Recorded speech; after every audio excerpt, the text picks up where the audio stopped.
청와대가 한미연합훈련 축소 등의 발언을 한 문정인 외교안보 특보에게 한미 관계에 도움이 되지 않는다는 의견을 엄중히 전달했다고 밝혔습니다. 또 문 특보의 이번 발언은 대통령이나 청와대 외교안보팀과 사전에 조율되지 않은 개인 의견이라고 선을 그었습니다. 국가정보원이 이전 정부 국정원의 정치 개입 논란 사건을 재조사할 적폐청산 TF를 출범한다고 밝혔습니다. 국정원 댓글 사건 등이 대상이 될 것으로 알려진 가운데 TF의 현직 검사 3명을 파견받기로 해서 사실상 수사 성격을 띨 것으로 보입니다. 정부가 부동산 시장을 안정시키기 위한 부동산 종합 대책을 발표했습니다. 입주하기 전까지 분양권을 거래할 수 없는 전매 금지가 서울 전 지역에 적용되고 대출 규제도 강화됩니다. 우리나라 첫 원자력 발전소인 고리 1호기가 어제 자정을 기해 영구 정지됐습니다. 문재인 대통령은 원전 중심의 발전 정책을 폐기하고 탈핵 시대로 가겠다며 신규 원전 건설 계획도 전면 백지화하겠다고 밝혔습니다. 경찰의 물대포를 맞고 숨진 농민 백남기 씨에 대해 사과했던 이철성 경찰청장이 이번엔 백 씨의 유족을 찾아가겠다고 밝혔습니다. 하지만 유족 측은 황당하다면서 말뿐인 사과는 받지 않겠다고 말했습니다. 녹조를 막기 위해 4대강 보 가운데 6개를 개방한 지 19일째. 보 곳곳에 조류 경보가 내려졌지만 정부는 쉽게 보를 개방하지 못하고 있습니다. 이명박 정부 당시 4대강 사업을 추진하면서 일부 양수장의 위치를 올렸기 때문인데 양수장 취수구를 낮추려면 또다시 수백억 원의 예산을 투입해야 하는 것으로 나타났습니다. 나흘째 전국 곳곳에 폭염특보가 이어졌습니다. 이번 주에도 전국의 기온이 30도 안팎을 웃도는 불볕더위가 예상되는 가운데 비 소식이 있는 일요일쯤 더위가 누그러질 것이란 예보입니다. 수소, 우주의 75%. 그 무한한 수소로 자동차를 달리게 하다. 현대자동차. 시청자 여러분, JTBC 뉴스룸을 시작하겠습니다. 청와대가 문정인 청와대 통일외교안보특보의 최근 발언에 대해서 오늘 입장을 내놨습니다. 문 특보는 북한이 핵 개발 등을 중단하면 한미 군사훈련을 줄일 수도 있다는 등의 발언을 한 바 있습니다. 여기에 대해서 청와대는 문 특보 개인 의견일 뿐이라고 선을 그었습니다. 또 문 특보에게 이런 발언이 한미 관계에 도움이 되지 않는다고 엄중히 전달했다고도 밝혔습니다. 다만 이런 상황에 대해서 일부에서는 한국의 협상력을 위해서 필요할 수도 있다는 발언이라는 평가가 나왔고 저희들이 알아본 바에 따르면 문 특보도 여전히 같은 생각인 것으로 파악됐습니다. 먼저 문 특보 발언에 대한 청와대 입장을 정재윤 기자가 보도해드리겠습니다. If North Korea suspend its nuclear and missile activities, then we may consult with the United States to scaling down allocate U.S. joint exercise and training. 미국을 방문 중인 문정인 청와대 통일외교안보특보가 현지 시간으로 지난 16일에 한 발언입니다. 한미 정상회담을 앞두고 파장이 커지자 청와대가 오늘 공식 입장을 냈습니다. 청와대 고위 관계자는 오늘 기자들과 만나 문정인 특보에게 오늘 별도로 연락을 드렸다며 이런 발언이 앞으로 있을 한미 관계에 도움이 되지 않는다고 엄중하게 말씀드렸다고 전했습니다. 어제까지는 문 특보의 발언이 청와대의 공식 입장이 아니라는 점만 밝혔는데 오늘은 여러모로 부적절하다는 뜻을 강조한 겁니다. 청와대는 또 문 특보가 지난 13일 미국으로 출국하기 전 정의용 국가안보실장을 만났지만 미국에서 어떤 이야기를 할지 조율하는 자리는 아니었다고 밝혔습니다. JTBC 정재윤입니다.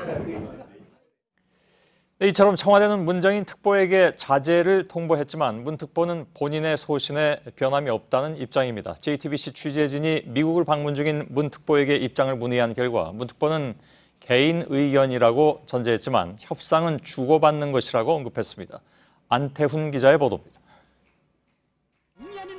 북한의 핵미사일 활동 중단을 전제로 한미연합훈련 축소 가능성을 시사한 문정인 통일외교안보 특보에게 직접 입장을 물었습니다. 그러자 자신의 소신에는 변함이 없다며 협상은 주고받는 것이지 일방적인 요구만으로는 진전을 이루기 어렵다고 밝혔습니다. 한반도 평화 협상을 위해선 제재와 압박만이 아니라 양보할 수 있는 건 양보해야 한다는 뜻으로 읽힙니다. 다만 문 특보는 개인 의견이라는 점을 거듭 강조했습니다. 정부 입장을 대변하지 않는다는 걸 전제로 말했다며 특보는 정부에서 봉급을 받지 않는 자리라는 점도 언급했습니다. 문 특보와 함께 미국을 방문 중인 여당 의원도 확대 해석을 경계했습니다. 이 한미훈련 축소가 아니라 한미훈련 정상화로 보시면 됩니다. 핵 전략폭격기 같은 경우가 2010년 이전에는 거의 동원된 적이 없습니다. 홍익표 의원은 그러면서 남북 간 군사 대결의 악순환을 하지 말자는 차원이라고 덧붙였습니다. JTBC 안태훈입니다. 예, 여기서 청와대 취재 기자와 청와대 입장 등을 좀 더 정리해 보도록 하겠습니다. 이성대 기자가 나와 있습니다. 자, 먼저 문재인 특보의 발언 중에 특별히 논란이 된 것, 뭐 군사훈련을 줄인다든가 이런 내용들인가요? 그렇습니다. 다시 한번 좀 확인을 해보면 크게 두 가지 발언인데, 자, 만약에 북한이 핵과 미사일 활동을 중단하면 한미 군사훈련 축소를 미국과 상의할 수 있다. 또 사드가 해결되지 않으면 한미동맹이 깨진다는 미국의 인식이 있는데, 그렇다면 그게 무슨 한미동맹이냐라는 이야기를 한 겁니다. 예. 자, 북핵 해법이나 사드 관련해서 미국 측과 인식차를 드러내서 논란이 됐다는 겁니다. 예. 뭐 특히 이런 발언에는 문정인 특보의 평소 어투가 그대로 드러나는 것 같기도 합니다. 근데 며칠 뒤에 이제 양국 첫 정상회담이 열리다 보니까 문정인 특보의 어떤 그 개인 생각이나 개인 생각이냐 아니면 청와대와 조율이 된 것이냐 여기에 관심이 모아졌는데 이건 사실 뭐 개인 생각으로 일단 지금 정리가 되는 것 같네요. 그렇습니다. 양쪽 다 개인 생각이라는 점을 계속 강조하고 있습니다. 예. 문 특보는 교수로서 개인 입장이다라고 거듭 밝혔고 청와대와 교감이 있었던 게 아니라고 계속 확인을 했습니다. 예. 청와대 고위 관계자 역시 개인 차원의 아이디어라고 생각을 한다. 또 다른 관계자 역시 원래 이런 이야기를 계속 했던 분이다라고 설명을 했습니다. 예. 그런데 문 특보가 자신의 구상을 설명하면서 문 대통령이 이게 제안을 한 것이다 이렇게 얘기해서 지금 무게가 실린 그런 셈이었는데 요거는 어떻게 된 얘기입니까? 그렇습니다. 그래서 그 발언 논란 이후에 저희가 직접 그 문 특보와 통화를 해봤더니 문 대통령이 직접 제안했다는 게 아니라 공약이 있다. 공약이라는 게 제안하는 거기 때문에 같은 맥락이다 이렇게 설명을 했습니다. 예. 하지만 제가 직접 최종 공약집을 살펴보니까 관련된 발언의 내용이 들어있지 않았습니다. 예. 결과적으로 청와대 입장 혼선을 줬다는 지적을 문 특보가 피할 수 없는 게 아니냐라는 이야기도 나옵니다. 예. 지금 청와대가 이제 지난주에는 공식 입장이 아니다 정도로 말을 했는데 오늘 굉장히 강하게 입장을 낸 이유 그건 역시 이제 정상회담 앞두고 선긋기 이렇게 봐야 되겠습니까? 그렇습니다. 뭐 서둘러 선긋기를 했다라는 분석이 가능한데 예. 실제로 오늘 오전에 예고도 없이 고위 관계자가 브리핑을 자처해서 문 특보에게 도움이 되지 않는다라고 엄중하게 경고를 했다라는 사실을 공개적으로 밝혔습니다. 예. 뭐 엄중하다는 표현에 무게가 실렸느냐라고 물어봤더니 그렇다라고 대답을 또 했고요. 예. 뭐 말씀드린 것처럼 불과 열흘도 남지 않은 정상회담을 앞두고 한미 간의 엇박자 기류가 확산되는 거 아니냐라는 이런 논란들을 서둘러 진화하려는 포석으로 보인다는 거고 예. 또 일부 언론이 계속 일방적으로 불협화음을 키우는 거 아니냐라는 거에 대한 불만의 시선도 깔렸다는 지적이 있습니다. 예, 그렇겠죠. 그런데 이제 청와대가 문정인 특보의 발언이 내용상에 문제가 있다거나 아니면 이제 문재인 정부의 구성하고 전혀 다르다거나 이렇게 접근하진 않는 것 같은 느낌도 주는데요. 그렇습니다. 좀 취재를 해보니까 비공식적으로는 청와대 내부에서도 이 발언 자체는 공감할 부분이 있다라는 의견도 나오고 있습니다. 예. 당장 이 고위 관계자는 뭐 딱 부러지게 어디가 맞고 어디가 틀리다 할 게 아니라 여러 가지 옵션 중에 하나다라고 공개적으로 설명을 했습니다. 이 문 특보가 거두절미 또 직설화법으로 혼선을 초래한 측면은 있지만 그렇다고 해서 발언 자체가 전혀 터무니없는 얘기는 아니라는 그 의중이 실렸다는 해석이 가능하고요. 예. 또 몇 명 또 이야기를 해봤던 이런 얘기를 합니다. 청와대 관계자는 지난 이명박 박근혜 정권을 거치면서 미국과 다른 인식을 말하는 것 자체가 무조건 나쁜 게 된 것 같다라고 하면서 우리 중심의 남북 문제를 해결하자는 이 이야기가 뭐 틀린 말인 거냐라고 반문을 했고요. 예. 당장 그 여당이죠. 민주당의 추미애 대표도 아무도 하지 않은 말을 용기 있게 했는데 이거를 마치 외교 파장을 일으킨 듯 호들갑을 떤다라고 비판을 하고 있습니다. 예. 당장 이제 트럼프하고 맞대면을 해야 되는 문재인 대통령 입장에서는 필요 이상의 오해를 키울 필요는 물론 없는 것이죠. 근데 다만 이제 그 협상 앞두고 이런 의견도 있다는 것은 전달한 셈이 됐다. 이런 시각도 있는 것 같습니다. 이성대 기자였습니다. 자, 이에 대해서 트럼프 정부는 문정인 특보의 발언이 개인 견해라는 짧지만 분명한 입장을 내놨습니다. 한국 정부의 공식 입장이 아니라는 점을 강조한 것에 방점이 찍힌 것으로 보입니다. 미국 내 전문가들도 문 특보의 발언에 우려와 옹호의 의견으로 갈렸습니다. 이한주 기자입니다. 미스터 문 개인 견해로 한국 정부의 공식 정책이 반영되지 않았을 것이다. 북한이 핵과 미사일 활동 중단 시 한미 연합훈련을 축소할 수 있다는 문 특보 발언에 대한 미 국무부의 공식 입장입니다. 문 특보가 관련 발언은 문재인 대통령의 제안이라고 밝혔지만 공개적으로 반박한 겁니다. 국무부 반응 이후 백악관으로부터 진전된 입장은 나오지 않은 가운데 미 싱크탱크 전문가들은 본사 특파원에 엇갈린 분석을 내놨습니다. 브루스 클링너 헤리티지 재단 선임 연구원은 노무현 정부 시절 껄끄러웠던 양국 관계로 회귀할 가능성이 있다고 봤습니다. 북한에 대해 더욱 독자적인 대화 정책을 알렸다는 겁니다. 반면 프랭크 자누진 맨스필드 재단 대표는 문 특보의 발언은 북핵과 미사일 중단이 전제된 만큼 한미 정부가 오랜 기간 밝혀왔던 점에 들어맞는다고 했습니다. 한편 미 워싱턴 포스트는 오는 20일 방송될 미 CBS 앵커와 문 대통령의 인터뷰를 미국이 지켜볼 것이라며 햇볕 정책론자인 문 대통령이 북한과 평화협정을 위한 대화까지도 희망한다고 분석했습니다. JTBC 이한주입니다. 예, 국회 국방위 소속 정의당 김종대 의원이 문정인 특보의 미국 방문길에 동행하고 있습니다. 지금 뉴욕에 있는데 전화 연결 잠깐 해서 이 논란에 대한 입장을 들어보겠습니다. 김종대 의원님 나와 계시죠? 예, 안녕하세요. 예. 문재인 대통령이 북핵과 미사일 추가 도발이 없으면 조건 없이 대화하겠다. 이건 6.15 기념식에서 발언한 바 있습니다. 이것도 네. 한미 간 엇박자다 이런 반응이 나온 바 있는데 사실 이런 그 정도의 얘기는 전에도 다른 정부에서도 나왔었던 얘기인데 그렇게 몰아가는 측면이 있다는 분석이 있고 또 문 특보 발언은 물론 여기서 한 발 더 나가는 것이긴 한데 국내에서 벌어진 논란을 예상하지 못했을까요? 어느 정도 말은 있을 거라고 봤지만은 이렇게 뜨거울 정도로 문 특보 자신도 예상하지 못했습니다. 예. 다만 지금 국내에서 논란이 미국에서 나오는 반응이라기보다는 자체적으로 생산된 하나의 한미 동맹의 균열을 가할 거냐는 프레임으로 다가오고 있기 때문에 예. 매우 당혹스럽게 보고 있죠. 아니 북핵 문제 해결을 위해서 우리가 여러 가지 어떤 전략을 논의하고 생산적인 토론을 하는 게 아니라 아니 한국 정부가 조금 움직이고 우리가 좀 앞서 나가면 한미 동맹 깨자는 거냐 이렇게 윽박 지르듯이 예. 국내 언론에서 나오고 있는 점은 상당히 유감스럽게 생각하고 있습니다. 예. 다만 그 부분에 있어서 미국 측이 필요 이상으로 오해할 가능성을 청와대는 생각하고 있는 건 아닐까요? 그러니까 선긋기로 나왔기 때문에. 미국 정부와 충분히 협의한다는 단서를 수도 없이 달았습니다. 예. 문제는 그 우드로 윌슨 센터에서 문정인 특보의 강연인데요.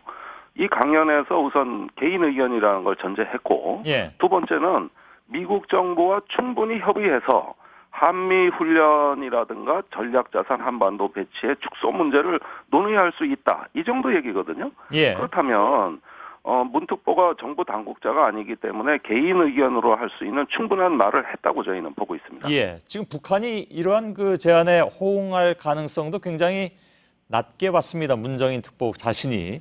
그렇다면 굳이 이제 미국 가서 그러면 그런 얘기를 할 필요성은 어디에 있었느냐라는 지적도 일부에선 나옵니다. 그건 어떻게 받아들이십니까? 예, 일단 대화를 시작할 때는 상대방이 바로 반응하지 않는다고 해도 예. 하나의 어떤 방향을 일깨워주고 각성시킴으로써 대화의 필요성만 느끼게 해도 대성공이라고 생각이 됩니다. 예. 당장 북한이 호응하지 않는다고 그러셨습니다마는 이미 2015년부터 북한은 자신들의 그 핵활동 중단과 한미연합훈련 축소 문제를 연계하겠다는 발언을 이미 한 상태고 그게 북한의 안보의 관심사라면 그렇다면 한번 논의해 볼 수 있는 거 아니냐. 예. 더군다나 미국 정부하고 우리는 충분히 협의해서 나갈 거기 때문에 이 점에 대해서 북한이 관심이 없을 리는 없다고 봐요. 예. 단지 요즘 사정이 안 좋습니다. 아시다시피 미국에 억류된 대학생이 혼수 상태로 돌아와서 미국이 북한에 대한 감정이 매우 안 좋은 상태거든요. 예. 그런 점을 감안했을 때 지금 당장은 아니라 하더라도 대화의 물꼬를 적극적으로 트겠다. 이런 점은 오히려 더 많이 나와야 된다고 저는 보고 있습니다. 그러면 지금 그 다음 주에 문재인 대통령하고 트럼프 미 대통령이 만나는데 전략 무기나 예를 들면 사드를 말씀드리는 겁니다. 아니면 이제 한미 군사 훈련 축소 문제, 특히 사드 문제가 지금 대화로 그러니까 의제로 올라갈 가능성, 그동안에 이제 한미 양국 쪽에서는 이거를 공식 의제는 안 삼겠다라는 얘기가 일부 나오긴 했는데 트럼프의 특성상 이걸 얘기할 가능성도 있다. 특히 이런 상황에서 그럴 가능성이 있다고 보십니까?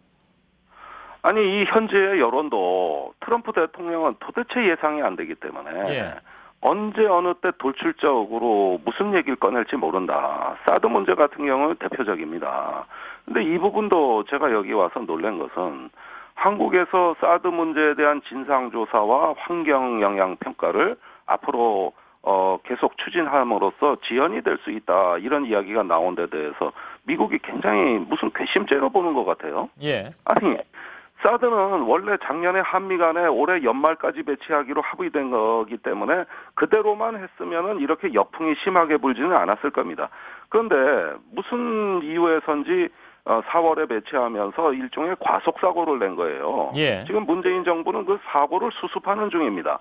그렇다면 애시당초 한미에 합의된 것보다 더 스피드를 높여서 결국은 사고를 낸 사드를 이제 우리가 조사하고 수습하는데 이게 한미동맹을 깬다? 이런 점에서 미국 정부가 지금 뭔가 단단히 문재인 정부를 오해하고 있다는 점을 충분히 설명했고요. 또 그런 점에서 이 사드 문제야말로 만약에 트럼프 대통령이 이야기한다면 우리는 당당하게 아니 국내에 법이 있는데 어떻게 사드가 법 위에 있냐. 국내법에서 규정된 대로 민주적 절차대로 가겠다. 이 얘기는 충분히 할 수 있고 이런 이야기를 문특보가 먼저 밝힘으로써 오히려 정상 간에도 이 문제를 더 생산적으로 논의할 수 있는 계기를 포착했다. 이렇게 보고 있습니다. 알겠습니다. 한미 정상회담 앞두고 그만큼 이제 의제 조율이 굉장히 중요한 사안이 됐고 혹시 그 조율된 의제 내용이 깨질 경우에 거기에 어떻게 대응할 것이냐 하는 문제를 더욱더 치밀하게 준비해야 되는 그런 상황으로 가고 있는 것 같습니다. 김종대 정의당 의원이었습니다. 고맙습니다. 감사합니다. 자, 오는 24일 전북 무주에서 열리는 세계 태권도 선수권 대회에 참가하는 북한 태권도 시범단 32명의 남측 방문이 승인됐다고 통일부가 밝혔습니다. 장웅 북한 IOC 위원이 이끄는 북한 태권도 시범단은 오는 23일 입국해서 서울과 전주, 무주 등에서 4차례 시범 공연을 한 뒤에 다음 달 1일에 북한으로 돌아갈 예정입니다. 청와대가 이번 주에 인사추천위원회를 본격적으로 가동합니다. 박근혜 정부의 경우에 대통령이 후보자를 정해주면 검증하는 이른바 탑다운 방식의 인사가 상당수였는데 이를 참모들이 추천하는 상향식으로 개선하고 검증도 강화하겠다는 겁니다. 다만 검증 기준을 얼마나 국민 눈높이에 맞추느냐가 더욱 중요하다는 지적이 나오고 있습니다. 고석승 기자입니다. 청와대가 내일부터 인사추천위를 꾸려 인사 업무를 시작합니다. 대통령 비서실장이 위원장을 맡고 정책실장과 국가안보실장 그리고 각 수석비서관이 위원으로 참여합니다. 인사추천위는 인사수석실 등에서 약식 검증을 거친 5에서 6배수의 인사를 다시 3배수 정도로 압축하게 됩니다. 압축 후보군을 대통령에게 보고하고 다시 검증을 거쳐 최종 후보를 낙점하는 방식입니다. 노무현 정부에서 정착시켰던 이른바 상향식 인사 모델입니다. 박근혜 정부의 경우 이와는 반대로 대통령이 사실상 단수 후보를 제시하면 참모들이 이를 검증하는 이른바 탑다운 방식이 많았습니다.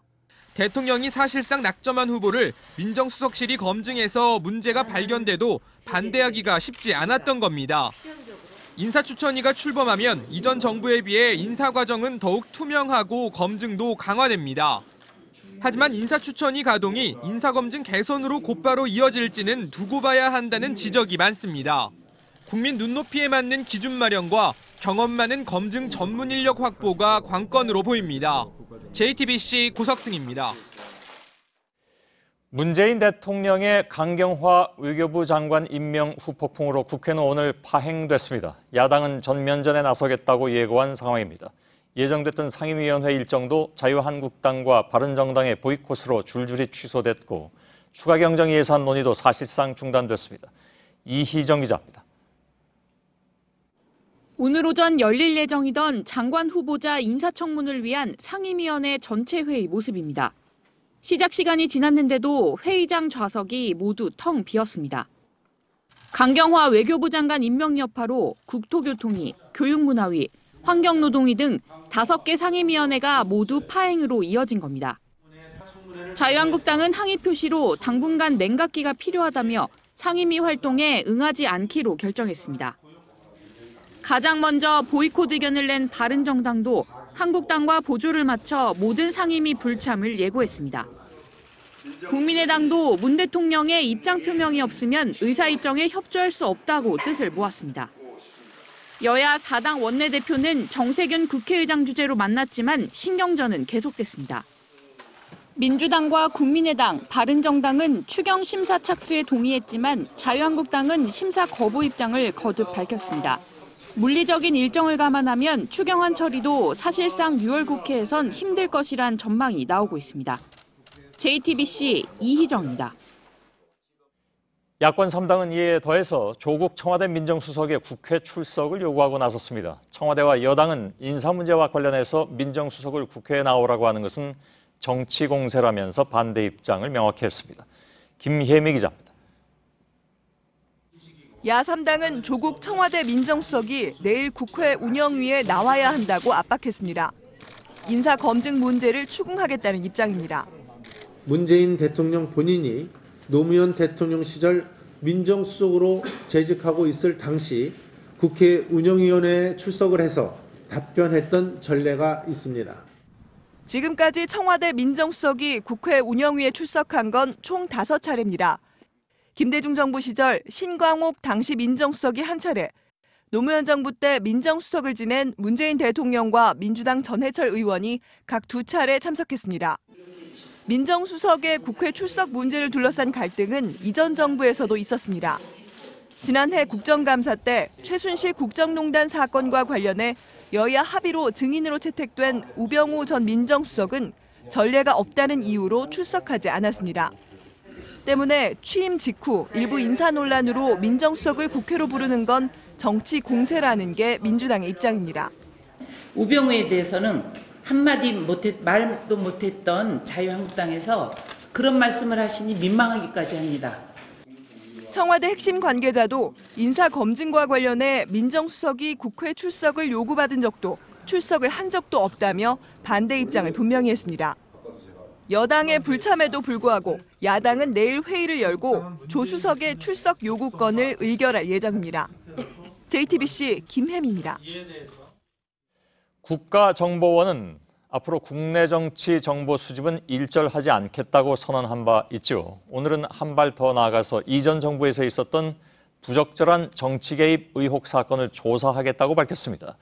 이를 전담하기 위해서 적폐청산 태스크포스 등 국정원 개혁위원회를 발족했습니다. 어떤 결과를 낳을지 주목되는 과거 사건들이 꽤 많습니다. 이지은 기자입니다. 국가정보원은 오늘 국정원 개혁위원회를 발족했습니다. 서훈 국정원장은 오늘 개혁발전위원회 출범식에서 이번이 마지막이라는 생각으로 국내 정치와 완전히 결별할 수 있는 개혁 방향을 제시해달라고 당부했습니다. 개혁위원회는 국정원의 과거 정치 개입 의혹을 조사할 적폐청산 TF와 개혁을 담당할 조직쇄신 TF로 구성됩니다. 이달 초 서 원장은 정치권과 공공기관 언론사 등의 정보를 수집하는 기존의 담당 관제를 전면 폐지했습니다. 개혁발전위원회는 국정원 개혁을 위한 두 번째 가시적인 조치입니다. 개혁위원회 위원장에는 국정기획자문위의 정치행정분과위원인 성공회대 정혜구 교수가 임명됐습니다.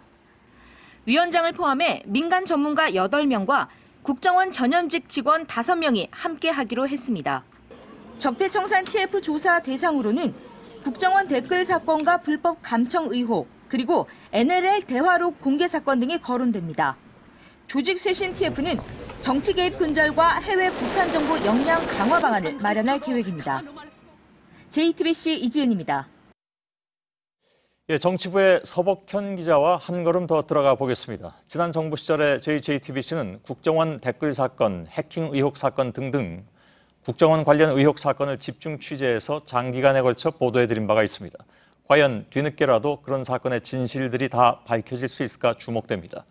자, 서복현 기자, 위원회 내용을 보면 국정원의 정치 개입을 근절하겠다 이렇게 얘기를 하고 있는데 구체적인 계획이 중요할 것 같습니다. 그렇습니다. 이 위원회 산하에요. 두 개의 태스크포스를 두게 되는데요. 예. 적폐청산 TF와 조직 쇄신 TF입니다. 그런데 이 두 TF의 공통된 키워드는 정치 개입입니다. 그러니까 이 적폐청산 TF에서 과거의 정치 개입 사건을 조사를 한다면 조직 쇄신 TF에서는 향후 정치 개입을 하지 않을 조직 개편안을 만드는 겁니다. 예. 그 국정원의 정치 개입은 사실 뭐 끊이지 않았던 그런 이슈이기 그렇죠. 때문에 이번에 과연 또 잘 되겠느냐 하는 생각들을 또 기대도 하고 있고요. 그런데 작년에도 추가적인 내용들이 나왔던 바가 있죠. 그렇습니다. 예. 대표적인 것이요. JTBC가 지난해 김영한 전 민정수석의 유품 중에서 이 세월호와 관련한 국정원의 보고 문건을 입수해서 보도를 했는데요. 거기 예. 보면요. 이 문서들이 대통령에게 보고됐을 것으로 추정이 되는데 내용은 세월호가 국정 운영을 발목 잡는다. 보수단체 등을 내세워 여론전을 해야 한다. 이런 내용들이 담겨 있습니다. 실제로 실천이 되기도 했고요. 예, 대표적인 국내 정치 또 여론 조작과 관련된 내용들이었습니다. 예, 이거 말고도 이제 지난 정부 당시에 국정원의 정치 개입이 한두 가지가 아닙니다. 예. 대표적인 것이 이제 국정원 댓글 사건이 되겠죠. 그렇습니다. 선거 말씀하셨듯이 개입. 예. 일일이 열거하기가 어려운데 대표적인 것만 몇 가지 말씀드리면요. 국정원 댓글 사건이 있고요. 또 그 수사 과정에서 최동욱 전 검찰총장의 뒷조사에 개입한 의혹이 있습니다. 예. 그리고 박원순 시장 제안 문건, 해킹 프로그램을 사서 국내 민간인에게 사용했다는 의혹도 있었고요. 예. 또 지난해에도 당장 대법원장을 사찰의 정황이 담긴 문건이 청문회에서 공개되게 됐습니다. 세기가 어렵습니다. 예.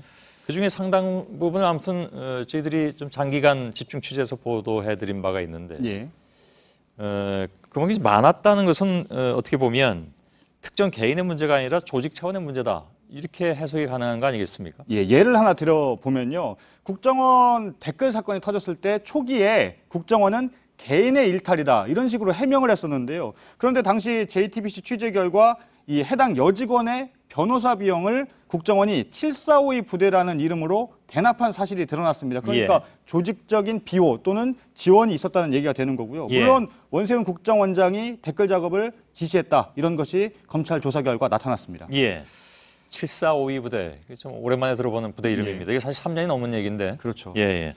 그동안의 정치 개입 문제가 여러 번 지적이 됐음에도 근절이 안 되는 것 한계가 있었다면 이번엔 과연 그 한계를 뛰어넘을 것이냐 하는 궁금증이 생깁니다. 그렇습니다. 이번 위원회의 특징 중에 하나는요. 국정원장의 의지로 국정원 안에 설치됐다는 겁니다. 그러니까 그동안 검찰 수사가 있었지만 기밀이라는 이유로 국정원 내부 자료를 확보하는데 상당한 어려움을 겪었고요. 또 댓글 사건 때는 아예 국정원장이 검찰에 체포된 국정원 직원에게 진술하지 말라 이렇게 지시를 했다는 폭로까지 나오기도 했습니다. 워낙 폐쇄돼 있었기 때문에 외부에서 실체를 확인하기는 상당히 어려웠다는 얘기입니다. 예. 근데 이제 국정원장의 지시로 국정원 내부에 설치됐다고 하면 얼핏 바깥에서도 생각하기에는 그 국정원 내부에서 어떻게 다 하겠느냐. 자기들 일인데. 그것 때문인지 모르겠습니다만 검사 3명이 갔다면서요? 그렇습니다. 뭐 앞서 리포트에서 보셨지만요. 뭐 외부 민간 전문위원들이 참여를 하고요. 또 특히 적폐청산 TF에는 검사 3명이 파견이 됐습니다. 그러니까 조사를 하면서 현행법 위반 소지가 있는지도 함께 확인할 것으로 보이는데요. 예를 들면 민간인을 사찰했다면 직권 남용이 될 수가 있고요. 또 특정 정당이나 정치인을 겨냥한 활동을 했다면 국정원법 위반이 될 수가 있습니다. 그리고 앞서 말씀드린 것처럼 국정원 직원 변호사비 대납에서 이 자금 출처도 확인할 수가 있을 텐데요. 규정과 다르게 사용했다면 이 역시 법 위반 소지가 있습니다. 결국 이 조사는 문제의 책임 소지를 따지는 것일 텐데 청산이라는 이 TF의 청산이라는 이름이 붙은 것처럼 조사 후에는 대대적인 국정원 인적 청산이 이어질 수 있다. 이런 분석도 있습니다. 예. 자금 문제가 나와서 생각이 나는 건데 뭐 가장 최근에 저희들이 장기 보도를 해드린 바가 있습니다. 어버이 연합, 그러니까 자칭 보수단체에 돈이 지원된 의혹. 이것도 이번에 그러면 그 조사 대상에 들어가겠네요. 일단 지난해 상반기에 JTBC가 말씀하신 것처럼 정경련 돈이 어버이 연합으로 들어갔다. 이 부분을 단독 보도했는데 당시 취재 과정에서 국정원 개입 의혹이 불거졌지만 현재까지 확인은 되지 않았습니다. 이 부분도 이번에 규명이 될 것으로 보입니다. 알겠습니다. 서복현 기자였습니다. 네, 지난 며칠 동안 부동산 시장을 긴장하게 했던 정부의 부동산 안전 종합 대책이 나왔습니다. 입주하기 전까지 분양권을 거래할 수 없는 전매 금지가 강남 4구에서 서울 전 지역으로 확대되고 아파트 잔금 집단 대출도 까다로운 대출 규제가 적용됩니다. 7달 만에 다시 나온 부동산 대책에 어떤 내용이 담겼는지 이주찬 기자가 보도합니다. 우선 청약 자격에 제한을 두는 청약 조정 지역이 서울 등 기존 37개 지역에서 부산시 등 3곳이 추가돼 40곳으로 확대됐습니다. 이 지역에 대한 대출 규제도 강화합니다. 아파트 담보 인정 비율 LTV가 현행 70%에서 60%로 낮아집니다. 기존에 5억 원짜리 아파트를 살 때 3억 5천만 원까지 담보대출을 받을 수 있었지만 앞으로는 3억 원까지만 가능해지는 것입니다. 또 소득 대비 대출 한도를 정하는 총부채 상환 비율 DTI 역시 60%에서 50%로 낮아집니다.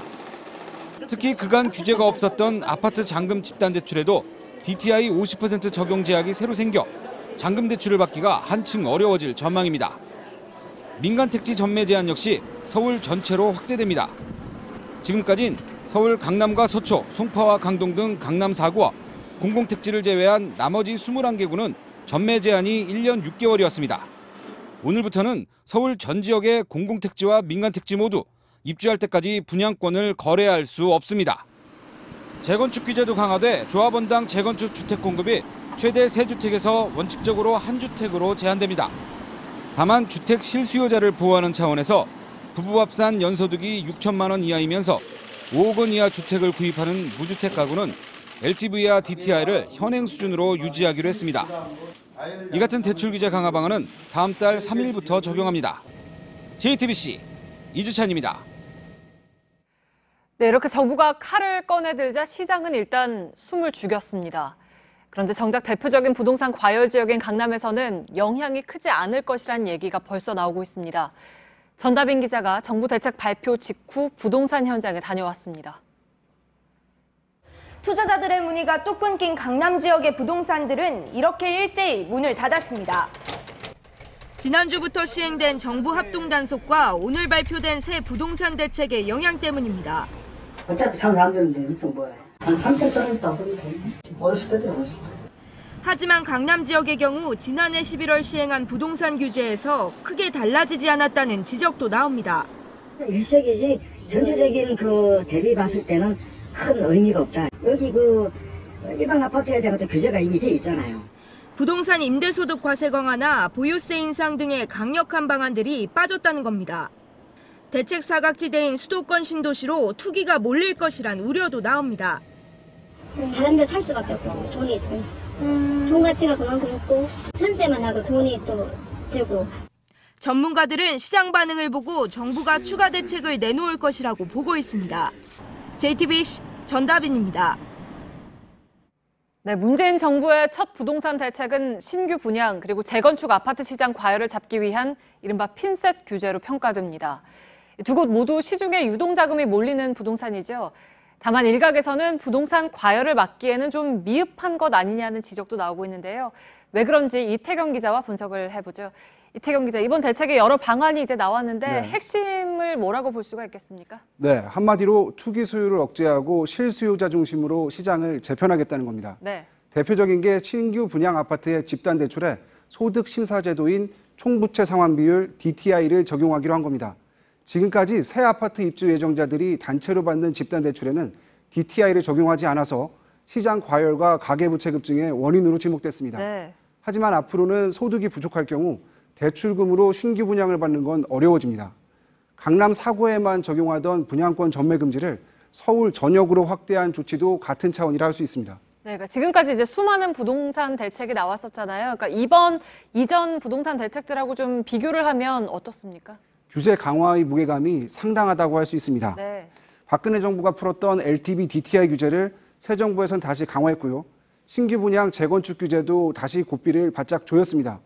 박근혜 정부는 재건축 연한과 청약 규제를 완화했지만 문재인 정부는 집단 대출 규제를 강화하고 분양권 전매 금지 지역을 확대했습니다. 네, 그리고 이제 서울 강남을 투기 과열지구로 지정할 수 있다는 전망이 많았는데 정작 이제 대책에서는 이게 빠져 있죠. 네, 그렇습니다. 투기 과열지구 규제는 가장 강력한 규제라 할 수 있습니다. 네. 투기 우려가 큰 곳을 대상으로 지정하는데 일단 지정되면 최장 5년간 분양권 전매가 금지됩니다. 또 재건축 조합원 주의도 양도할 수 없습니다.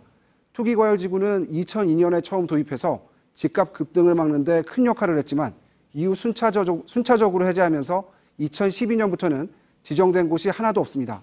따라서 이번 규제도 투기 열기가 잡히지 않으면 최후의 카드로 남겨놓겠다는 거라고 볼 수 있습니다. 네, 그러면 지금 이제 시장에서는 이번 대책이 부동산 과열을 잡기에는 좀 역부족이다라는 지적이 나오는 이유는 또 뭐라고 볼 수가 있습니까? 시장 예상과 달리 다주택자에 대한 규제가 약하기 때문입니다. LTV DTI의 경우 무주택 서민층을 빼면 1주택자나 다주택자에게 똑같이 적용됩니다. 전세를 낀 채 5천만 원가량만 주고 집을 여러 채 사들이는 이른바 갭 투자도 여전히 규제 사각지대에 있습니다. 주택 공급 확대 정책이 동반되지 않은 점도 아쉽습니다. 주택시장에선 투자 수요 말고도 새 아파트를 선호하는 실수요자가 점점 늘고 있는데요. 공급 확대책 없이 신규 분양과 재건축을 규제하면 향후 2, 3년 뒤에는 재건축 단지 등의 희소성이 부각되면서 눌렸던 집값이 더 튀어오르는 이른바 스프링 효과가 나타날 수도 있습니다. 네, 이태경 기자와 알아봤습니다. 다음 소식입니다. 김상조 공정거래위원장이 공정위가 내부 거래를 분석 중인 45개 대기업을 철저하게 조사해서 필요한 조치를 하겠다고 밝혔습니다. 하도급 업체처럼 약자의 피해가 우려되는 분야도 적극적으로 실태 조사를 펼치겠다고 말했습니다. 송우영 기자입니다. 김 위원장은 공정위가 3월부터 관련 자료를 제출받아 분석 중인 45개 대기업들의 내부 거래를 철저하게 조사하겠다는 의지를 밝혔습니다. 확인된 어떤 문제점이 있다면 기업 규모에 관계없이 저희들이 조사를 하고 또 필요하다면 여러 가지 조치들을. 하도급 업체나 가맹점 등 경제적 약자의 피해가 우려되는 분야에 대해서도 적극적으로 직권 조사를 하겠다고 말했습니다. 대형마트와 백화점의 과징금 부과 기준을 강화하는 등 불공정 거래를 막기 위한 법 개정도 국회와 협의를 통해 해나가겠다고 설명했습니다. 관심이 집중된 재벌 개혁에 대해선 4대 그룹을 먼저 만나겠다고 밝혔습니다. 재벌 개혁을 몰아치듯이 때리듯이 그렇게 진행하지는 않겠다라는 어떤 취지를 분명히 말씀을 드리겠고요. 이 4대 그룹이 주시는 의견을 경청하는 그런 기회로 생각을 하고 직접 소통을 통해 개혁안을 도출하고 기업들이 새 정책들을 예측 가능하게 하겠다는 뜻으로 풀이됩니다. 대한상공회의소는 공정위와 4대 그룹 최고위급 전문 경영인이 이번 주 안에 공동 간담회를 열 예정이라고 밝혔습니다. JTBC 송우영입니다. 우리나라의 첫 원자력 발전소 고리 1호기가 가동 40년 만에 공식 퇴역했습니다. 관심은 대통령이 내놓을 탈원전 정책의 구체적인 내용에 쏠렸는데 또 다른 노후 핵발전소인 월성 1호기는 조기 폐쇄, 그리고 신고리 5, 6호기 건설 중단은 일단 유보로 가닥이 잡혔습니다. 구석찬 기자입니다. 하나, 둘, 셋. 고리 1호기 영구 정지 선포는 탈원전 시대를 알리는 신호탄입니다. 퇴역식에 참석한 문재인 대통령은 신규 원전 건설 계획 전면 백지화, 월성 1호기 조기 폐쇄 방침을 밝혔습니다. 설계 수명이 다한 원전 가동을 연장하는 것은 선박 운항 설령을 연장한 세월호와 같습니다. 원자력 안전위원회를 대통령 직속으로 승격시키고 신재생에너지와 LNG 발전 등 원전을 대체할 청정에너지 육성을 강조했습니다. 노후된 석탄 화력발전소 10개에 대한 폐쇄 조치도 제 임기 내에 완료하겠습니다. 하지만 신고리 원전 5, 6호기 건설 중단에 대한 결정은 일단 유보됐습니다. 현재 30%에 이르는 공정률과 투입 비용, 전력 설비 예비율을 고려해 사회적 합의를 끌어내겠다는 겁니다. 상황에 따라선 계속 건설을 하겠다고 해석할 여지가 있어 환경단체들은 대선 공약의 후퇴라며 반발했습니다. 반면 신고리 5, 6호기 부지 인근 울산 서생면 주민들은 계속 건설을 요구하며 행사장 밖에서 집회를 이어갔습니다. JTBC 구석찬입니다. 지난주에 이철성 경찰청장은 물대포에 쓰러져 숨진 농민 백남기 씨에 대해서 처음으로 사과를 했습니다. 그러나 시기가 늦은 것은 물론이고 책임자 징계 등 알맹이가 빠진 사과라는 비판이 나왔습니다. 그러자 이번에는 숨진 백 씨의 유족을 찾아가겠다고 밝혔습니다. 이 역시 성사될지 여부는 불투명합니다. 신진 기자입니다. 이철성 경찰청장이 고개를 숙입니다. 백남기 씨가 쓰러진 지 581일 만입니다. 유명을 달리하신 고 백남기 농민님과 유가족분들께 깊은 애도와 함께 진심 어린 사과의 말씀을 드립니다. 하지만 유족들은 사과를 받아들이지 않았습니다. 경찰에 대한 여론도 나빠졌습니다. 책임자에 대한 징계 언급은 없었기 때문입니다. 백 씨 사망에 대한 재조사 계획도 나오지 않았습니다. 알맹이 빠진 말뿐인 사과라는 비판이 나온 이유입니다. 그러자 이철성 청장은 백 씨 유족을 직접 만나겠다고 밝혔습니다. 백 씨 아내가 있는 전남 보성자택에 찾아가겠다고 타진했습니다.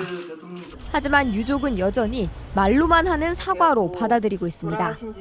구체적으로 무엇을 잘못했는지 밝히라는 겁니다. 또 책임자는 어떻게 징계할지도 설명하라는 입장입니다. 유족은 내일 서울대병원에서 사망진단서를 다시 발급받습니다. 백 씨 사망 원인을 병사에서 외인사로 변경한 진단서입니다. 이 자리에서 경찰에 대한 입장도 다시 밝힐 예정입니다. JTBC 신진입니다. 예, 세월호 현장을 계속 연결해서 상황을 늘 알려드리고 있습니다. 세월호 5층 선원들이 머물던 객실에서 배 운영과 관련된 여러 가지 문서들이 발견돼서 이 부분이 매우 주목이 되고 있습니다. 이 문서 중에는 비상 상황에서 승객들을 배 밖으로 탈출시키는 안내방송 매뉴얼도 있었습니다. 그러나 참사 당시에 방송은 매뉴얼대로 이루어지지 않았고 제자리에 가만히 있으라는 내용만 반복됐죠. 목포 신항에서 계속 남아 취재 중인 이가혁 기자를 잠깐 연결하겠습니다. 자, 이가혁 기자, 선체 5층 선원실에서 발견됐다는 퇴선 방송 매뉴얼이 구체적으로 어떤 겁니까? 네, 지난달 말 배 5층 선원실 내부를 수색하는 과정에서 중요한 문서들이 여러 개가 나왔는데 이 가운데는 비상 상황에서 승객들에게 탈출하라고 안내 방송을 하는 매뉴얼도 포함되어 있었습니다. 취재진이 확보한 사진을 함께 보시겠습니다. 이게 A4 용지 한 장짜리 매뉴얼입니다. 코팅이 된 상태라서 글자가 매우 또렷하게 잘 보입니다. 화재 상황을 가정해서 단계별로 상황을 알리고 이후 퇴선을 준비하라는 안내, 그리고 최종적으로 퇴선하라는 안내까지 문구가 적혀 있습니다. 좀 더 살펴보면 퇴선 준비 단계에서는 만일의 사태를 대비해 구명 동의를 착용해 주십시오. 그리고 3층 좌현 갑판과 4층 좌현 우현 갑판 비상 집합 장소로 모여 주십시오라고 방송하라고 안내가 적혀 있습니다. 그리고 퇴선 단계에서는 이동 시 방해가 되지 않고 몸에 지닐 수 있는 귀중품만 챙기십시오. 또 노인, 어린이 동반 승객 우선으로 비상 집합 장소로 이동하겠습니다라고 문구가 적혀 있습니다. 하지만 아시다시피 배가 침몰한 순간 배 안에서 들린 안내 방송은 움직이지 말고 제자리에 가만히 있으라는 내용이었습니다. 이 매뉴얼대로 방송이 나왔더라면 하는 아쉬움이 커지는 대목입니다. 예, 매뉴얼이 완전히 무시된 상황이기 때문에 더욱더 안타까운 그런 생각이 들지 않을 수가 없습니다. 지금 대피방송 매뉴얼뿐만이 아니라 다른 중요한 문서들도 함께 나왔다고 하는데 그 부분에도 굉장히 관심이 갑니다. 네, 선원들의 업무 일지, 그리고 업무 인수인계서, 그리고 각종 계약서 등이 나왔습니다. 이 가운데 비닐로 코팅이 된 것은 선체조사위원회가 보관 중이고 복원이 필요한 것은 국과수 원주 본원으로 맡겨져서 현재 복원 작업이 진행 중입니다. 특히 이 업무 일지의 경우에는 출항 당일의 기록이 포함되어 있을 경우에 앞으로 있을 진상규명에서 상당히 중요하게 쓰일 단서가 될 수 있을 것으로 보입니다. 예. 자, 그리고 마지막으로 아직 5명의 미수습자 유해가 발견되지 않은 상태인데 안타깝게도 객실부는 지금 수색할 곳이 거의 남지 않은 상황이라면서요? 그렇습니다. 배 3, 4, 5층을 총 44개 구역으로 나눠서 수색하고 있는데 현재 2곳만 남은 상태입니다. 이 2곳도 수색 진척률이 90%가 넘어서 내일쯤이면 객실부 1차 수색이 마무리될 것으로 보입니다. 어제는 선체 꼬리 쪽 인근의 부두 바닥 위에서 치아 한 점이 발견돼서 현재 정밀 감식 중에 있습니다.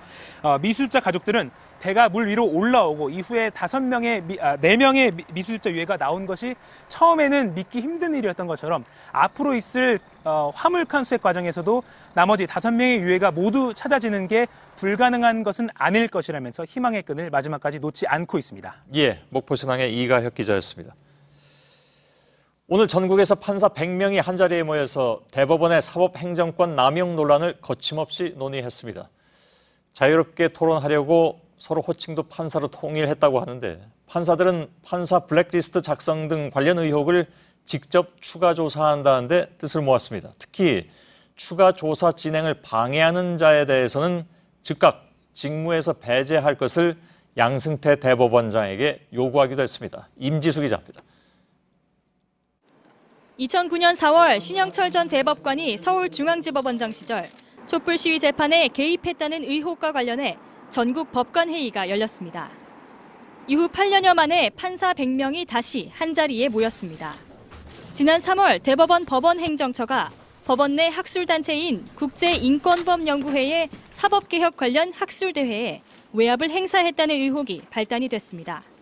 진상조사가 이루어졌지만 법원행정처가 조직적으로 외압을 행사했는지 여부와 판사 블랙리스트 존재 등은 밝혀지지 않았습니다.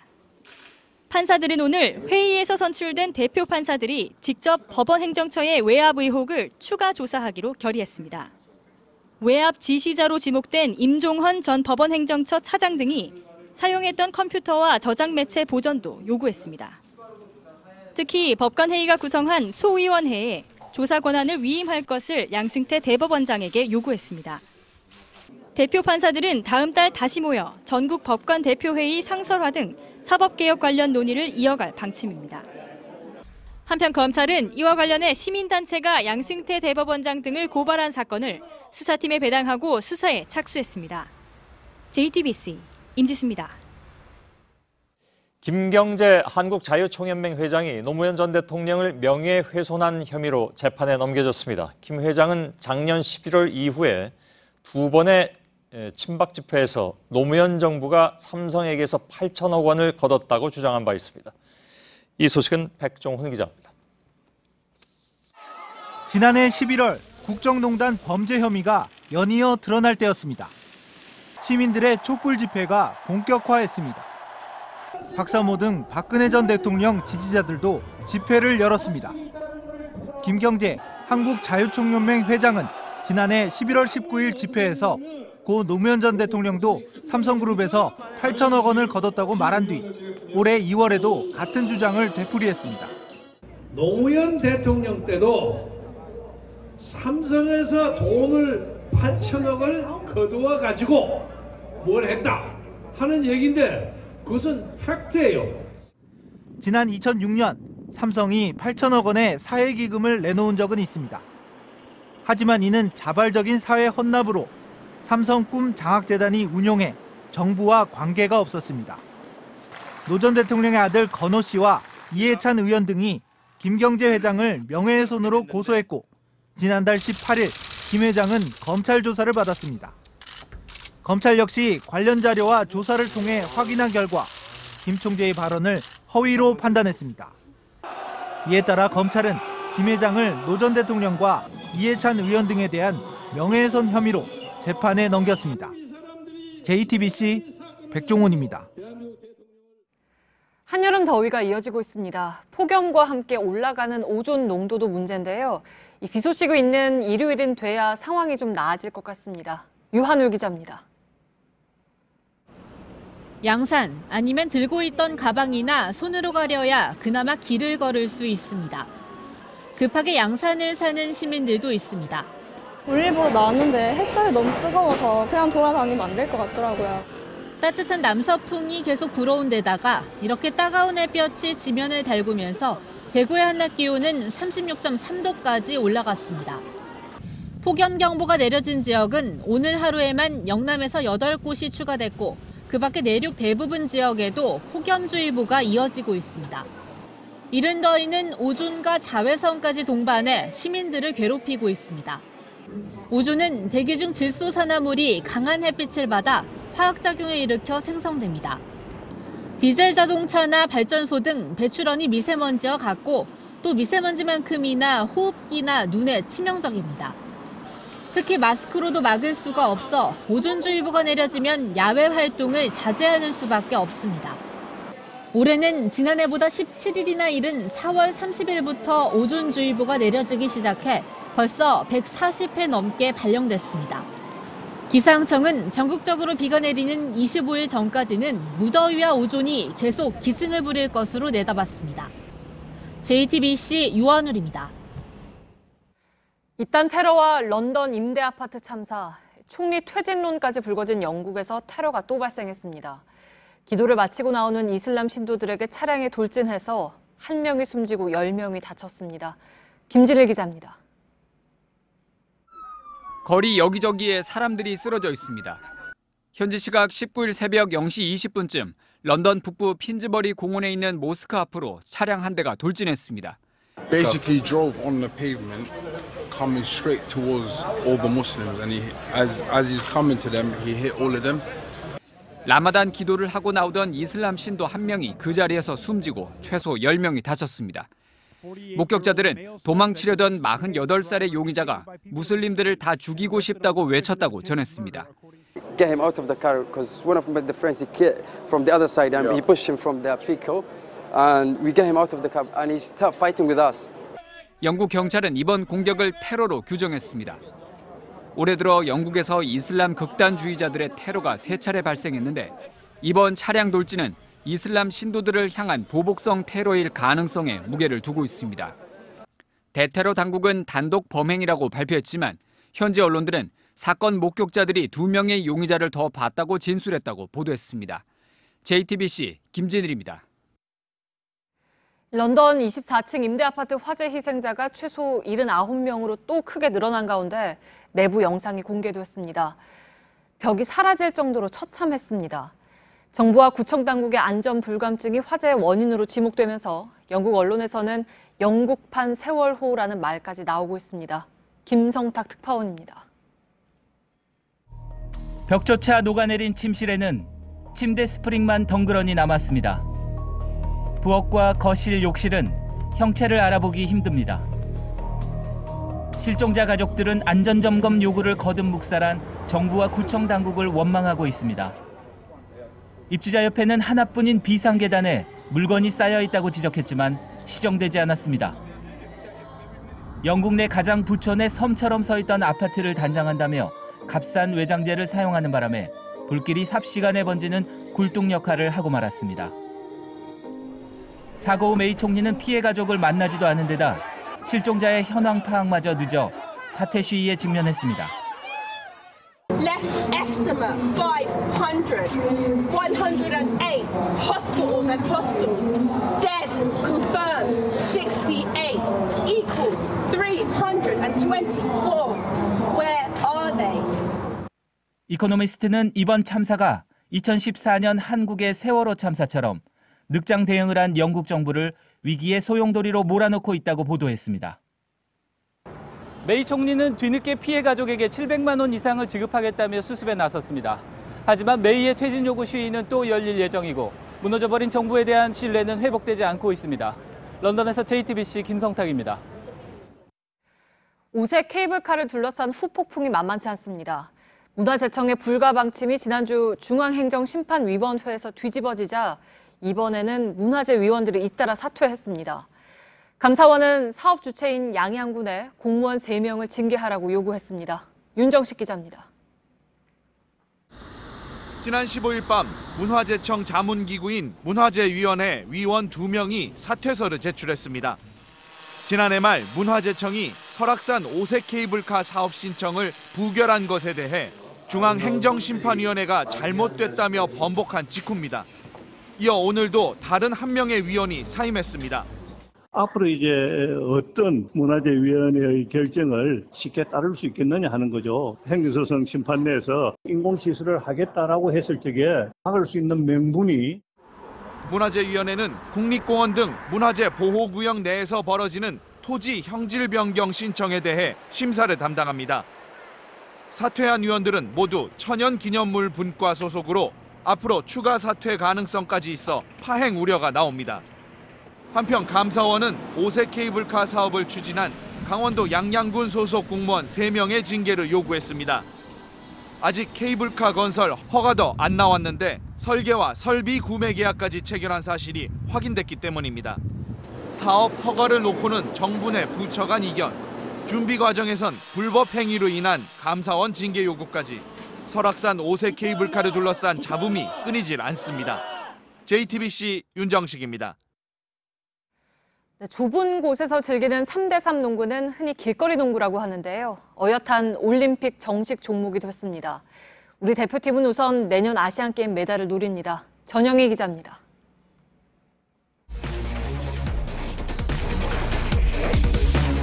화려한 드리블과 힘이 넘치는 덩크슛. 상대 슛을 파리채처럼 쳐내는 블록까지. 묘기에 가까운 경기 내용은 미국 프로농구 NBA 스타들 못지않습니다. 하지만 3대3 농구의 규칙은 일반 5대5 농구와 다릅니다. 일반 농구의 2점 슛을 1점, 3점 슛을 2점으로 계산합니다. 경기 시간은 10분인데 21점을 먼저 내도 끝이 납니다. 흔히 길거리 스포츠로 통했던 3대3 농구는 이제 올림픽 정식 종목이 됐습니다. 일반 5대5 농구는 미국이 절대 강자지만 3대3 농구는 다릅니다. 키가 작은 선수라도 외곽에서 2점 슛을 많이 넣으면 충분히 승산이 있습니다. 21일까지 프랑스에서 열리는 국제 월드컵에선 동유럽 국가들이 강세를 보이는 가운데 카타르 등 아시아 국가들도 만만치 않은 실력을 과시하고 있습니다. 우리나라는 내년 자카르타 아시안 게임에서 첫 메달을 노립니다. 우리 대표팀은 이번 월드컵에서 세계 18위 뉴질랜드와 연장까지 가는 대등한 승부를 펼치며 발전 가능성을 보여줬습니다. JTBC 전영입니다.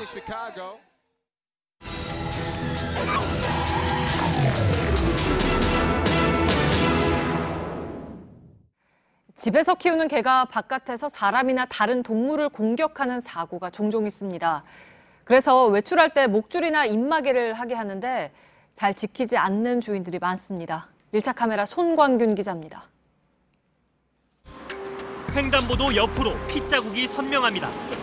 이곳 주민이 키우던 개 2마리가 집을 탈출해 시민들을 공격한 건 닷새 전입니다. 주민들은 사람의 힘으로는 제압할 수 없는 개였다고 말합니다. 넘어졌으니까 개는 여자의 팔이랑 목을 물었는데 남자가 비명을 지르면서 개를 진짜 세게 때렸어요. 꼼짝도 않고 계속 물고 워낙에 덩치가 크고 세니까. 2마리 모두 중대형견이었는데 이 가운데 특히 도고 아르헨티노는 일부 국가에서 사육이 금지된 맹견이었습니다. 관련 법과 조례에 따라 개의 크기나 품종과 상관없이 외출할 때에는 목줄을 반드시 해야 합니다. 하지만 잘 지켜지지 않는 상황입니다. 제가 신고한 것만 해도 한 3-4번 되고 다른 주민들이 신고한 것도 도로고 뭐고 막 날뛰고 다니니까. 휴일에 인파가 몰리는 공원으로 가봤습니다. 반려견 상당수는 목줄을 찾지만 곳곳에 붙어있는 경고문과 수시로 나오는 방송을 무시하는 주인들도 있습니다. 애완견은 반드시 목줄을 착용시키고 배설물 수거봉지를 지참하여 주시기 바랍니다. 목줄을 내도 사람이 잡고 있지 않거나 아예 목줄을 하지 않은 개들은 어린이나 다른 개들 쪽으로 뛰어가기도 합니다. 사람들은 위협을 느끼고 불편한 속내를 드러냅니다. 무섭죠. 그래서 그거 본 다음부터 강아지한테 좀 많이 안 가게 해요. 혹시라도 달려줄까 봐야 되는데. 풀어놓은 개가 어린이 놀이터 주변에 본 개변을 주인이 찾지 못해 그대로 두는 경우도 있습니다. 카메라를 보고 나서야 목줄을 채운 주인은 잘못을 인정합니다. 원래 여기 목줄 하고 다녀야 되는데 답답한데 다른 강아지들한테 피해 있습니다. 지역에 따라 차이는 있지만 애완동물의 목줄을 채우지 않으면 과태료 5만 원, 배설물을 치우지 않으면 7만 원이 부과됩니다. 하지만 위반 현장을 포착해도 주인들의 반발이 심해 단속이 쉽지 않습니다.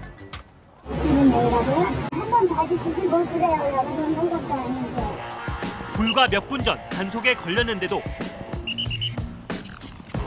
잠시의 눈이 사라지자 풀어주기도 합니다. 우리 개는 성격이 온순해서 괜찮다는 생각이 사고로 이어질 수 있다고 전문가들은 지적합니다. 순해서 다른 사람을 공격하지 않는다 하는 개는 순해서 겁이 많기 때문에 도망을 갈 수가 있어서 잃어버릴 염려가 있고요. 또 하나는 순하기 때문에 자기 방어 본능이 강해서 오히려 물을 수가 있습니다. 그러니까 방어 본능이 작동이 되기 때문에 그런 거지 그 개가 사나워서 그런 것이 아니거든요. 우리보다 반려동물 문화가 먼저 정착된 나라들에서는 맹견을 키우지 못하게 하거나 지자체마다 의무적으로 반려동물 전용 공원을 설치한다는데요. 반려견 인구 1000만 명 시대에 걸맞는 의식 개선과 제도 정비가 시급해 보입니다. 밀착 카메라 손광균입니다.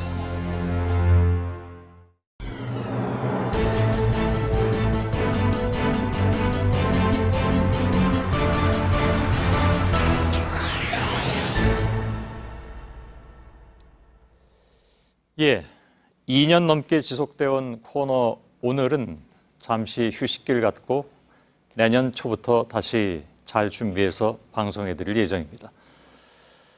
오늘 뉴스룸의 앵커 브리핑을 시작하겠습니다. 끊어진 그 밧줄은 실은 7명의 생명줄이었습니다. 아내와 함께 5자녀를 낳아서 부양하고 있었던 가장. 위험하지만 그래도 상대적으로 보수가 좋다던 직업을 선택한 이유는 바로 가족 때문이었습니다. 아찔한 눈높이에서 외주를 타는 두려움을 이기기 위해서 그는 음악을 틀어놓고 작업을 해왔다고 하죠. 결국 그 음악 소리가 귀에 거슬렸다던 누군가에 의해서 그는 참변을 당했던 것입니다.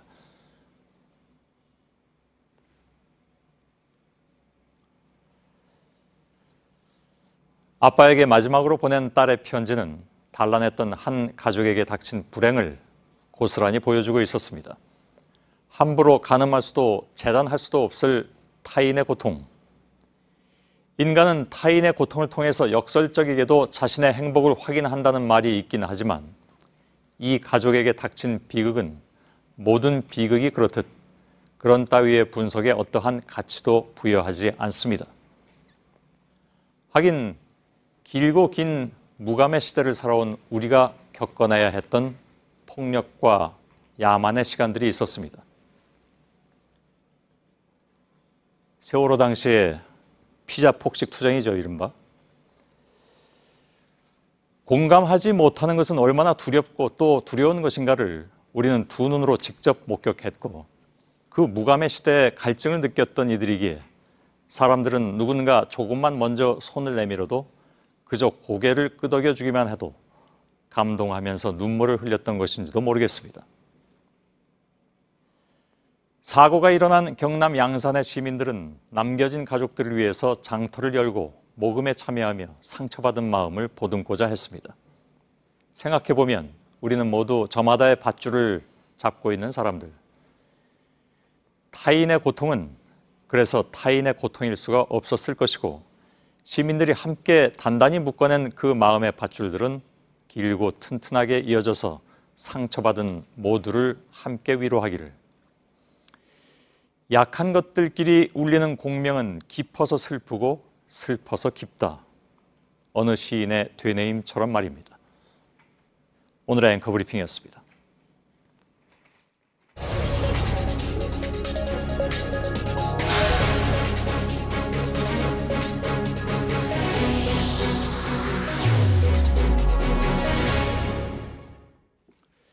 한미 군사훈련과 미국 전략자산 전개를 축소할 수 있다. 사드 때문에 동맹 깨지면 그게 무슨 동맹인가.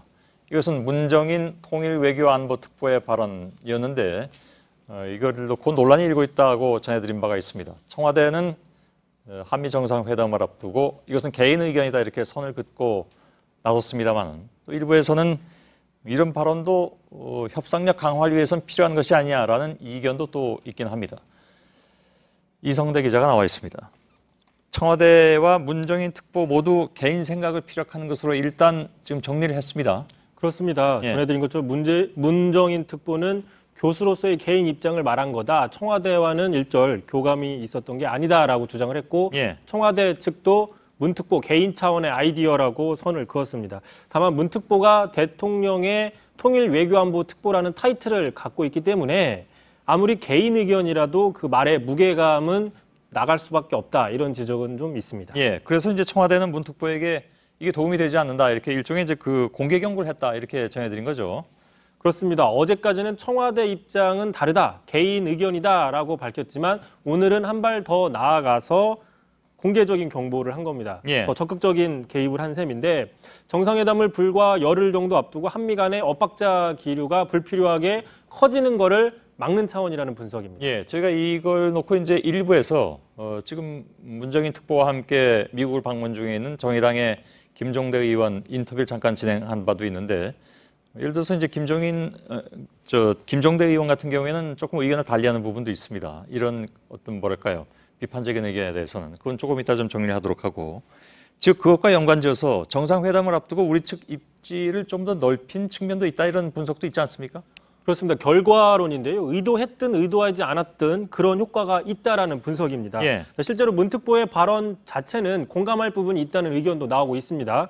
공식적으로 청와대 측에서도 딱 부러지게 문특보의 발언이 어디까지 맞다, 틀리다라고 할 수 있는 게 아니라 여러 옵션 중에 하나다라고 설명을 했습니다. 예, 이것은 뭐랄까 지난 정부의 어떤 그 대미 자세에 대한 반성 이것도 포함되는 거 아니겠습니까? 그런 측면들을 다 포함한 거기 때문인데요. 그러니까 문특보의 어떤 직설적인 화법의 차원의 문제는 있지만 그 내용 자체가 전혀 터무니없는 건 아니다라는 의중이 깔려 있다는 거고요.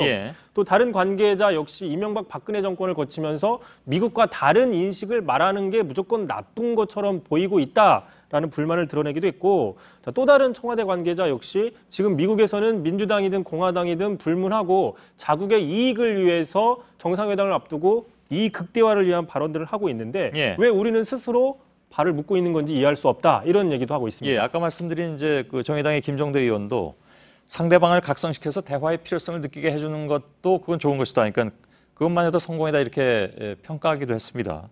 그런 맥락으로 읽히긴 합니다. 그런데 오늘 그 공화당 맥케인 상원 의원을 만나주지 않았다라는 논란, 이건 어떤 얘기입니까? 그러니까 애초에 맥케인 의원이 지난달 말에 방한을 하면서 문 대통령 면담 요구를 했고 날짜를 잡아달라고 했는데 청와대에서는 지난달 28일로 면담 일정을 잡았습니다. 그런데 그쪽에서 변경 요구를 했고 다시 조율하는 과정에서 방한이 취소가 되는데 맥케인이 만나달라고 했지만 우리가 만나주지 않은 것처럼 이른바 홀대 논란이 벌어졌던 겁니다. 그러니까 맥케인 같은 경우에는 친한파의 공화당 사선 중진, 무게감이 있는 인사인데 이런 인사를 안 만나주고 홀대하는 게 말이 되느냐는 게 청와대 해명이었던 겁니다. 근데 이 문제가 며칠이 지나도 계속 미국 측은 물론 국내 언론에서조차 계속 홀대를 했다는 보도가 나오자 더는 정상회담을 앞두고 방치하면 안 된다라는 차원으로 적극적으로 해명에 나섰습니다. 맥케인 문제도 그렇고 또 문정인 특보의 발언 문제도 그렇고 아까 김종대 의원의 주장으로는 오히려 국내 일부 언론에서 이것을 한미 간의 불협화음으로 자꾸 키우려는 것 같다 이런 지적을 한 바 있는데 그것도 잠깐 좀 풀면서 끝내도록 하죠. 그렇습니다. 문특보하고 동행했던 김종대 의원 이렇게 얘기했죠. 아까 일부 인터뷰에서 그러니까 윽박 지르듯이 국내 언론에서 나오는 건 좀 상당히 곤혹스럽다 이렇게 얘기를 했는데 실제로 오늘 청와대에서도 일부 언론이 일방적으로 불협화음을 키우는 게 아니냐는 인식을 갖고 있는 거고요. 고위 관계자 이런 얘기를 했습니다. 자, 당사자인 청와대가 판단하는 부분들이 있는데 왜 외신 보도만 너무 민감하게 받아들이느냐라고 좀 인식을 나타냈고 맥케인 관련해서도 대통령과의 일정을 잡았는데 그쪽에서 갑자기 취소한 상황이다. 따라서 결례를 범한 거는 그쪽인데 왜 우리한테 잘못했다고 하는지 이해할 수 없다라고 밝히고 있습니다. 예, 알겠습니다. 이성대 기자였습니다.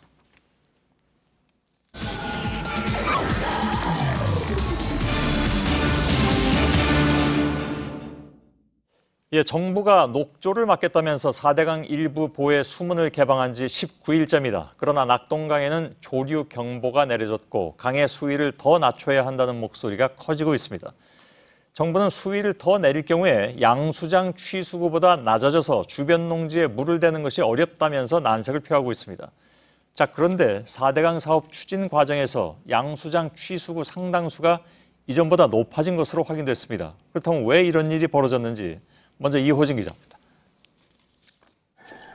낙동강 상류에 위치한 후포 양수장입니다. 낙동강 물을 펌프로 끌어올려 인근 논과 밭으로 보냅니다. 현재 이 양수장에서 물을 끌어올릴 수 있는 강의 최저 수위는 18.25m입니다. 수위가 더 내려갈 경우 인근 농지로 용수를 공급하기 어렵습니다. 그런데 4대강 사업 전엔 물을 끌어올릴 수 있는 최저 수위가 14.76m였습니다. 4대강 사업 이후 강 수위가 크게 상승하면서 양수장이 침수될 우려가 커지자 수자원공사가 양수장 자체를 끌어올린 겁니다. 4대강 사업 전에는 강 수위가 15m가 되어도 물을 끌어올릴 수 있었는데 이제는 어려워졌습니다. 녹조를 제거하기 위해 물을 추가로 방류할 경우 양수장이 제대로 기능할 수 없습니다.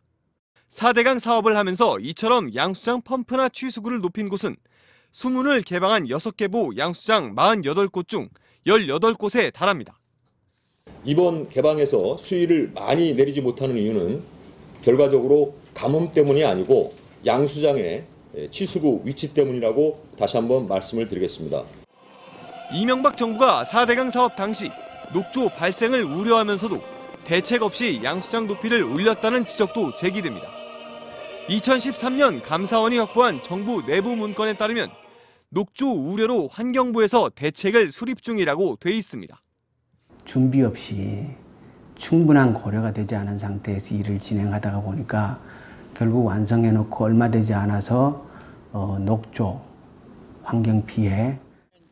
정부는 4대강 감사와 함께 4대강 인근 양수장들의 실태 조사를 벌이고 있습니다. 탐사 플러스 이호진입니다.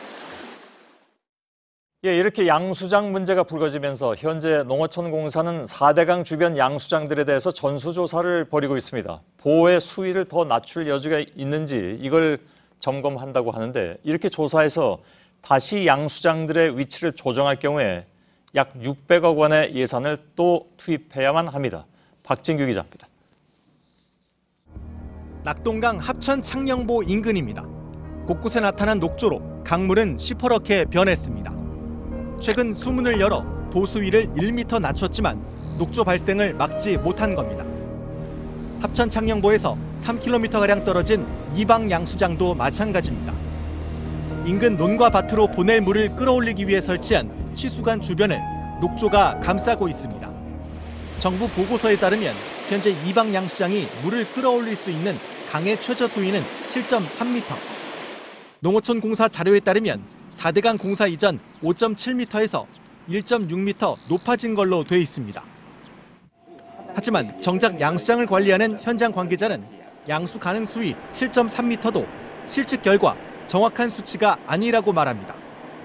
결국 잘못된 수치를 바탕으로 수위를 조절하는 게 아니냐는 지적이 나옵니다. 지금 현재로서 7.3의 데이터 이거는 안 맞는 것 같아요. 데이터 관리가 좀 안 돼서 이번 기회에 확정을 짓고 있고.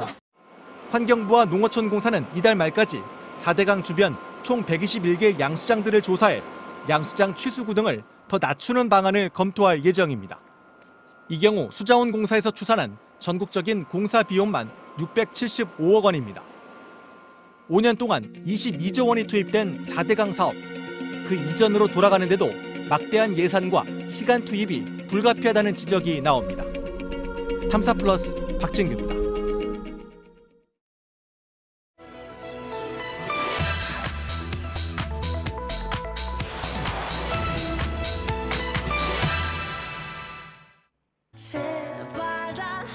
네, 가수 지드래곤이 발매한 신곡들 가운데 하나입니다. 특이한 점은 이 음반이 CD 같은 방식이 아니라 USB 형태로 나왔다는 겁니다. 그리고 더 특이한 건 이 안에 음악 파일이 없고 다운로드를 위한 링크만 들어있다는 겁니다. 이 때문에 음악계에서는 음반으로 볼 수 없다라는 주장이 나왔고 아예 앨범 순위에서 빠지는 일까지 벌어졌습니다. 이건 한 가수의 문제이기도 하지만 예술과 제도의 충돌이라는 차원의 문제이기도 합니다. 팩트체크 오대영 기자 나와 있습니다. 우선 소비자들은 어떻게 받아들이고 있습니까? 네, 음원이 공개되자마자 미국의 빌보드에서 네. 음반 차트가 있습니다. 여기서 192위를 차지를 했습니다. 그 뒤에 프랑스 또 뉴질랜드의 앨범 차트에도 올랐는데요. 그런데 우리나라 대표 차트라고 불리는 이 가온 차트에서는 앨범 순위에서 아예 빼기로 했습니다. 디지털에만 일부 포함이 되는데요. 주요국에서는 이걸 앨범으로 보고 있는 반면에 가온 차트는 앨범으로 보고 있지 않습니다. 업계에서는 이걸 어떻게 봐야 되느냐라는 논란이 벌어지고 있습니다. 네. 이제 가온 차트라는 게 문체부에서 공인하는 바로 그 차트인데 한국에도 이제 빌보드 같은 차트가 있어야 한다면서 만든 거 아닙니까? 그렇습니다. 네. 2010년에 문화체육관광부가 주도해서요. 네. 한국판 빌보드를 한번 만들어보자라고 해서 벌써 7년이 됐습니다. 네, 그러니까 미국의 빌보드는 전통이 있는 차트로 잘 알려져 있는데요. 네. 이렇게 같은 USB 앨범을 두고 좀 다른 시각차를 보이는 이유는 뭐라고 볼 수 있습니까? 네, USB 안에 음원이 없기 때문인데요. 네. 이번 앨범이 이런 식으로 구성이 되어 있습니다. PC에 연결을 해서 저 링크를 따라 들어가면 그러면 비밀번호를 넣어야 음악을 다운로드를 할 수가 있습니다. 1980년대 주로 쓰던 LP 기억나실 겁니다. 그 뒤에 테이프 또 CD와는 전혀 다른 방식입니다. 빌보드는 이런 매체의 특성에 변화와는 무관하게 음원 전체를 내려받을 수 있다는 점에서 음반이고 앨범이다 이렇게 판단을 했습니다. 반면에 가온 차트는 이 링크만 쭉 걸어놨기 때문에 이건 앨범이 아니다, 그냥 다운로드다 이렇게 주장을 하고 있습니다. 네, 그러면 앨범인지 아닌지 음반인지 아닌지 도대체 어떻게 봐야 하는 겁니까? 네, 법적으로만 먼저 보겠습니다. 법적으로 음반이 맞습니다. 네. 음반은 음이 유형물에 고정돼 있을 경우, 예를 들면 CD처럼 저장된 것만 해당이 됐는데요. 지난해 법이 바뀌어서요. 네. 저장되지 않은 저 디지털 음원도 음반으로 포함이 되게 됐습니다. 가온 차트는 이런 법을 인정을 하면서도 앨범 차트에는 포함시킬 수 없다는 모호한 입장을 내놨습니다. 그래서 굳이 따지면 이 앨범과 음반이 다르다 이런 네. 주장까지 하고 네. 있습니다. 그러니까 지금 보면 창작자도 그렇고 법적으로도 음반이 맞다고 하는데 정작 차트를 운영하는 쪽에서만 이제 다르게 보고 있는 거군요. 네. 하지만 전문가들은 저 앨범과 또 음반을 인위적으로 나눌 이유가 없다라고 밝히고 있습니다. 네. 오히려 앨범으로 볼 수 없다라는 자의적인 해석으로 소비자들의 선택을 왜곡시키는 결과를 낳을 수 있다 이렇게 우려를 하고 있습니다. 자체적인 규정 때문에 음악적 시장의 현실과 그 대중들의 통념을 전혀 반영하지 못하고 있다고 보고 이게 아날로그 시대적인 규정이 오히려 이런 불필요한 논란을 낳고 있다라고 정리를 할 수 있겠죠. 네, 영국의 저명한 음악 평론가 밥 스탠리는요, 차트는 살아있는 사회적 역사다 이렇게 표현한 적이 있습니다. 전문가들은 앨범 차트를 소모적 논쟁보다는 이처럼 역사의 기록의 차원에서 바라볼 필요가 있다라고 조언을 하고 있습니다. 네, 사실 지난주에 이제 봉준호 감독이 뉴스룸에 나왔을 때 비슷한 답변을 했었잖아요. 네. 그러니까 영화계가 변화보다는 전통을 좀 고수하고 있다라고 하지 않았습니까? 네. 이 옥자라는 영화가요, 영화 상영관 중심이 아니라 네. 인터넷 스트리밍 중심으로 넷플릭스라는 온라인 방식으로 개봉을 하는데요. 이를 두고 프랑스 칸 영화제에서 온라인 스트리밍 영화는 내년부터 초청을 하지 않겠다 이렇게 밝혔습니다. 극장이라는 전통적인 방식을 존중해달라는 이유였는데요. 이후에 국내 대형 상영관도 보이콧 의사를 밝혔습니다. 이 USB 앨범, 또 옥자, 변화의 수용이냐, 전통의 고수냐, 예술계의 고민을 보여주는 사례가 아닐까 싶습니다. 네, 어쨌든 오늘 결론은 음반이다. 그리고 가장 중요한 건 소비자들의 선택이다라고 정리를 하면 되겠군요. 팩트체크 오대영 기자였습니다.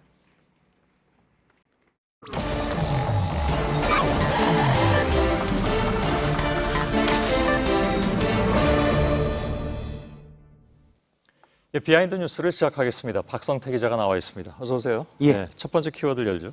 첫 번째 키워드는 홍준표 전 지사에게 친박이란 키워드입니다. 뭐 여러 가지 의미가 있겠죠. 예. 예. 자유한국당은 지금 당대표 경선 중인데요. 후보들 간의 신경전이 본격화되는 모습입니다. 예. 오늘 아침 라디오에서 원유철 의원이 홍 전 지사가 친박에 대한 정의를 오락가락하고 있다라면서 비판했는데 직접 들어보겠습니다. 예. 본인이 그 선거에 필요하실 때는 친박을 활용하고 또 이제 당대표에 출마하시면서 또 친박을 마치 먹잇감으로 삼아서 선거에 또 활용하는 것은 예. 뭐 비판했다가 손잡고 뭐 이런 게 자꾸 이렇게 중첩이 됐다는 얘기죠? 예, 그렇습니다. 예. 홍 전 지사의 친박 정의는 지난 2월 16일 날 처음 나왔습니다. 당시에 어떻게 얘기를 했냐면 친박은 이념이 없다. 의원 한번 해보고 싶어서 박 전 대통령의 치맛자락을 잡고 있다고 했으면서 이때 처음 나온 표현이 바로 양박, 양아치 친박입니다. 예. 그런데 대선 과정에서 바뀌었는데요. 친박의 지원이 필요하게 되자 이정현, 서청원, 친박 핵심 의원들에 대해서 국정농단 문제 있던 분들도 다 용서해야 된다고 했고 실제 뒤에 당원권 정지 등 징계를 해제하기도 했습니다. 예. 하지만 다시 또 바뀌었습니다. 대선에 패배한 뒤에 페북에 이런 말을 썼죠. 유명한 말입니다. 탄핵 때는 바퀴벌레처럼 숨어 있다가 대통령이 감옥 가고 난 뒤에 슬금슬금 기어나왔다. 즉 바퀴벌레로 지칭을 했고 예. 어제는 당권 후보로 출마하면서 기자회견에서 보수를 괴멸시킨 장본인이다라고 규정을 했습니다. 예. 뭐 이런 표현들 다 옮겨야 하는 건지 참 어떤 때는 좀 예. 고민될 때도 있는데 양아치, 바퀴벌레 이런 식으로 계속 나오니까요. 아무튼 지금 자유한국당 전당대회가 시작이 됐고 다른 두 후보들이 홍준표 전 지사를 압박하는 그런 모양새로 평가를 하던데. 예, 그렇습니다. 상당히 견제를 하고 있는데요. 예. 홍 전 지사가 막말 이미지가 강하기 때문에 외연 확장에 무리가 있는 것 아니냐라는 지적을 하고 있습니다. 예. 그러자 어제 간담회에서 홍 전 지사가 이에 대해서도 강하게 비판했는데 직접 들어보겠습니다. 예. 입이 100개 있어도 할 말이 없는 사람들이 어딜 감히 부러진 입이라고 함부로 그런 이야기를 하고. 예. 역시 표현은 거칩니다. 예, 억양만 들어도 상당히 강했습니다. 예. 그만하죠. 예. 다음 키워드는요? 두 번째 키워드는 박근혜 방청객 소동입니다. 예. 오늘 박 전 대통령의 뇌물 혐의 재판 중에서 있었던 일인데요. 통상 재판은 10시에 시작됩니다. 재판부 판사가 입장을 하자 한 방청객이 손을 들고 질문을 했습니다. 뭐라고 했냐면 대통령님이 들어오실 때 왜 못 일어나게 하냐라고 질문을 했습니다. 당시 이제 경위가 방청객이 길이 일어나게 되면 혹시 무슨 사고를 낼까 이런 우려가 있기 때문에 못 일어나게 한다 친절한 설명을 했고 또 판사가 재판의 원활한 진행에 협조를 바란다 이렇게 얘기를 했습니다. 예. 하지만 실랑이는 또 있었는데요. 1시간 정도 지나서 어떤 방청객이 뭘 녹음하려고 하자 녹음하는 것 아니에요 라고 경위가 물어봤고 방청객은 아들한테 문자가 와서 보는 것이다 하면서 이 진위를 밝히는데 또 약간의 소동이 있었습니다. 재판이 끝나고 박 전 대통령이 퇴정을 할 때 마지막 소동이 일어납니다. 당시에 방청객들이 일어나면서 대통령님 힘내세요, 뭐 사랑합니다 이런 얘기를 했었고요. 앉아있으세요라고 말하니까 한 방청객이 이 경위에게 아가씨 얄밉다. 인상이 뭐 어떤 것 같다라고 얘기를 합니다. 그러자 경위가 약간 흥분해서 지금 뭐라고 말씀하셨어요? 다시 말해보세요라고 했고 이 실랑이가 약 10분 정도 이어졌습니다. 아마 경위 입장에서는 이런 일이 계속되니까 좀 짜증도 나고 그랬을 것 같습니다. 또 본인한테 뭐라고 직접 하니까. 더군다나 외모 비하 발언까지 있었기 때문인데요. 경위도 조금 흥분했었고 다른 경위들도 마찬가지 또 다른 방청객들도 이렇게 약간 흥분이 되면서 소동이 있었고 법정 밖에서도 이건 이어졌습니다. 박근혜 전 대통령의 재판에는 일반 방청석이 60여 석 정도 있는데 친박단체 지지자들이 출근하다시피 하고 있고요. 또 이런 구호 등을 많이 외쳐서 재판이 좀 소란스러운 모습입니다. 하지만 지난 헌재 때 보듯이 막말 변론이 전혀 도움이 안 됐듯이 이러한 이상한 지지도 결국 박 전 대통령의 재판에 별로 도움이 안 될 거라는 지적입니다. 마지막 키워드를 열어볼까요? 네, 마지막 키워드는 황교안의 책임입니다. 오랜만에 등장하는군요. 그렇습니다. 조금 전 황교안 전 대통령 권한대행이 소셜미디어에 글을 하나 올렸는데요. 그렇습니까?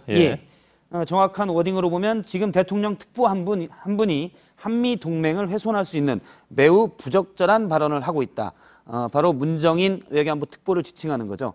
그러면서 북한이 핵 도발을 중단하면 미국의 한반도 전략 자산을 축소할 수 있다. 이런 발언도 소개를 합니다.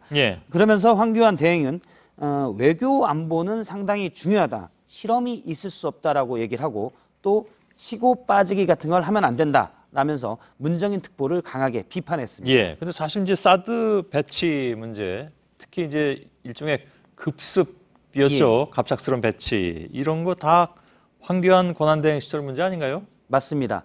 황교안 대행 시절 지난 3월에 사드에 말씀하신 표현대로 급습 이런 배치가 이루어졌고 특히 환경영향평가 같은 절차가 무시됐다고 해서 성주의 사드 되채기로부터 지금 황교안 대행 등은 검찰 고발돼 있는 상태입니다. 또 외교안보에서 치고 빠지기 하면 안 된다라고 얘기했지만 얼마 전에 중국의 왕이 외교부장은 지난해 6월 당시 황교안 총리와 시진핑 주석이 만났을 때 사드 배치에 대해서 황 총리가 명확한 언급이 없다가 나중에 배치가 돼서 뒤통수를 맞았다 이렇게 말을 전하기도 했습니다. 물론 여기에 황 대행이 나중에 반발을 하기도 했지만요. 지금 특히 한미 외교 현안의 중요한 부분들이 사실 황 대행 시절 무리한 사드 알박기에서 비롯됐다는 지적이 많은데 치고 빠지기 한 황 대행이 이렇게 표현할 수 있느냐라는 지적이 높습니다. 알겠습니다. 박성태 기자였습니다. 네, 내일도 서울 32도, 대구 33도까지 오르면서 전국에 폭염특보가 이어지겠고 강원 내륙과 영남 일부 지역에 소나기가 예보돼 있습니다. 시청자 여러분, 저희들 내일도 최선을 다하겠습니다. 여러분 고맙습니다.